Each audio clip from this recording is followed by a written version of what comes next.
One boy's life ripped to shreds before his eyes. One wrathful demon master hell-bent on revenge. An army of grisly demonata on the rampage. It's the end of the world as we know it.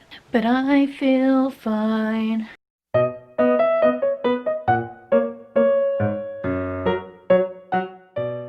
Hi friends, it is Sam and welcome back to my Vlogtober spooky readathon.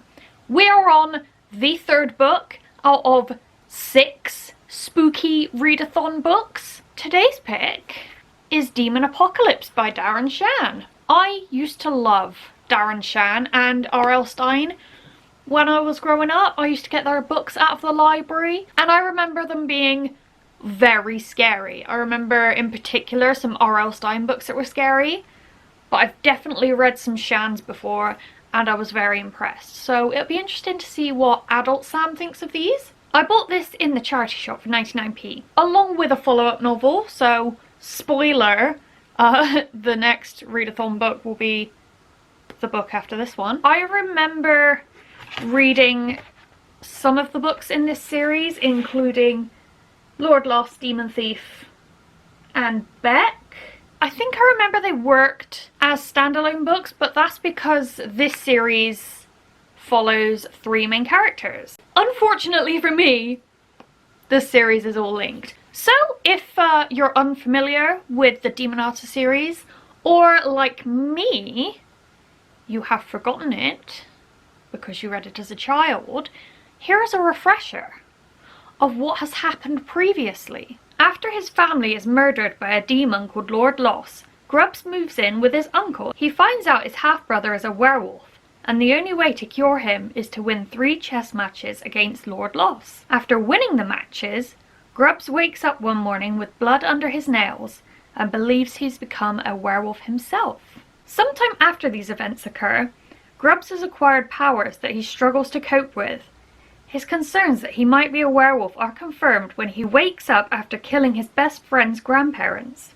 So he decides to run away with Junie, his uncle's girlfriend, but when they're on the plane, demons materialize and start attacking the passengers, leaving Grubbs to wonder if Junie is actually friend or foe. Obviously I only found the backstory for the character in this book.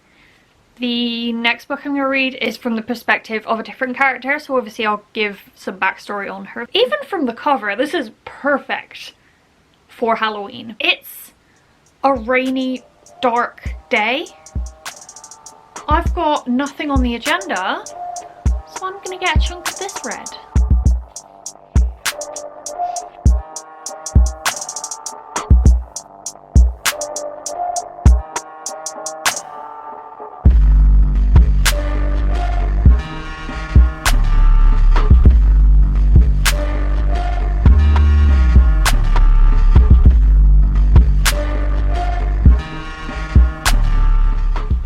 If you can hear some pew pewing right now, Jess is in her room watching Star Wars, but I've been lying here reading my book and I have read 59 pages so far. I must say, Darren Shan knows how to start a book. The very first paragraph of this book is grim. A demon shaped like a giant scorpion digs its stinger into a woman's eyes. As they pop, it spits eggs into the bloody sockets and then watches with its almost human face as the eggs hatch and wriggling maggots feast on her flesh.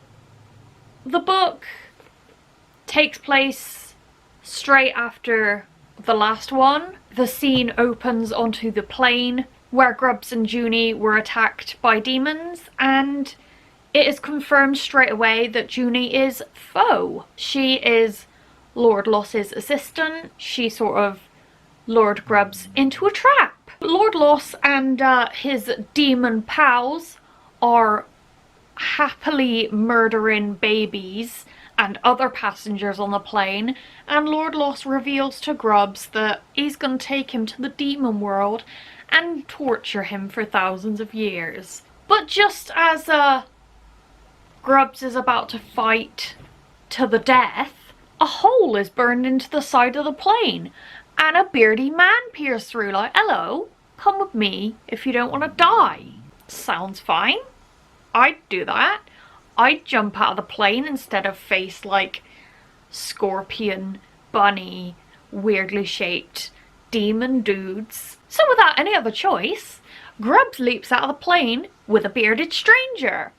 And as they're falling to their deaths, this stranger teaches Grubbs to use his magic to fly. Grubbs has magic powers, by the way. I don't know if I mentioned that in the previously in the Demonata series thing. But yeah, Grubbs can do magic. He hasn't kind of got a grasp on it yet. So they fly and they arrive at a cave where the bearded man introduces himself as Barnabas, and he introduces Grubbs to his companion who's called Colonel, and they explain that they are demon slayers. They tend to spend most of their time in the demon realm preventing demon lords from entering the human realm. Barnabas also helps Grubbs to remember his time as a werewolf, and he realizes that Junie in fact kills his friend's grandparents and it wasn't him, so that's a weight lifted. And Barnabas has just asked Grubbs to be part of his demon killing team. I'm thinking that I might watch 28 Days Later with Jess tonight.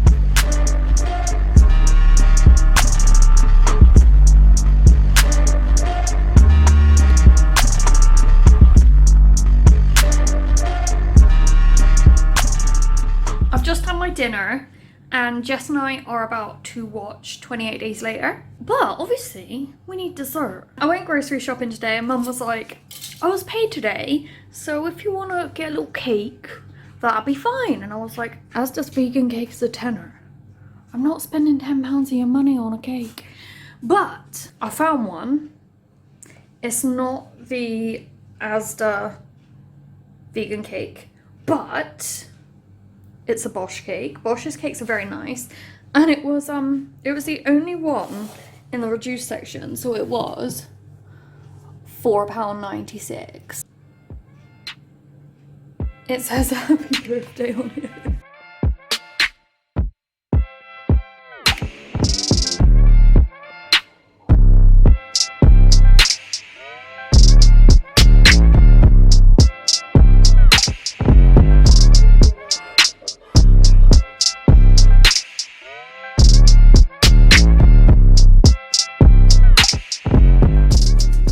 Grubbs has just gone into a demonic realm with Barnabas and Colonel, and he's really struggled to fight with the demon. He just froze up and panicked and started crying. I have been watching reviews of the 5 books that came before this one, and I find that they've really helped me get an insight into these books, so I'm gonna link the channel below. I am really enjoying this. It's really easy to read. Hopefully I'll get to read a bit more before I go to work tomorrow. It depends how long the chapter is. It is Saturday morning. It is raining and I am going to work. I managed to read another chapter last night and a chapter this morning. I didn't think I'd need to provide a backstory on Beck, who is one of the other main protagonists of the Demonata series, but Grubbs saw her face in a rock and it appears she might be alive.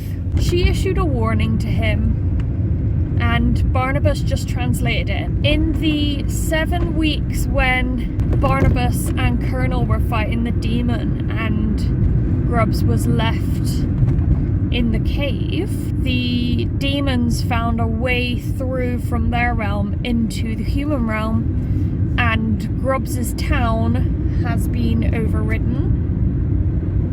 And it appears that his uncle and his brother may have perished. And that's where I left off. I'm about 107 pages in, nearly halfway through. Also, I had a nightmare last night. Horror novels are clearly getting to me. I had a dream that this girl had her toes removed as a child, and she blamed me for some reason. So she was following me around, trying to chop my toes off.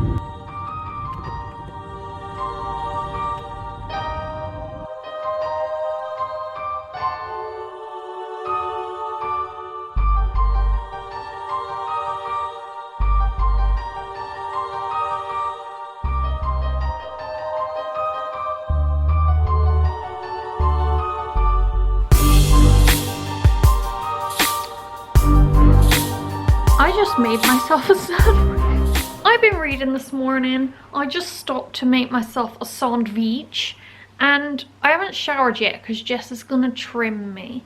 I feel like the pacing is really weird in this book. It's sort of like, oh, didn't start with an equilibrium, which I actually quite liked. Getting attacked on a plane, jumping out of plane and learning to fly. Ends up in cave, is thrown into a demon realm.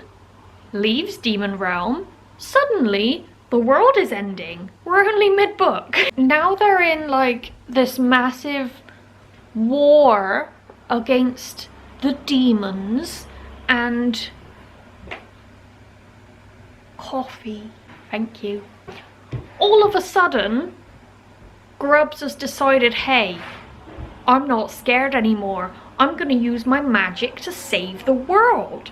So he finds Beck, whose soul is trapped in rock, and he joins his magic with hers, and they suck the demons into the sky. Colonel has lost his eyes, and there are maggots in his brain. All of Grubbs's school friends were impaled on the school fence. Grubbs's Uncle Dervish had his head severed and a demon was carrying it around. So that's grim. I have about 88 pages left of this. Hopefully I'm gonna blitz through it today.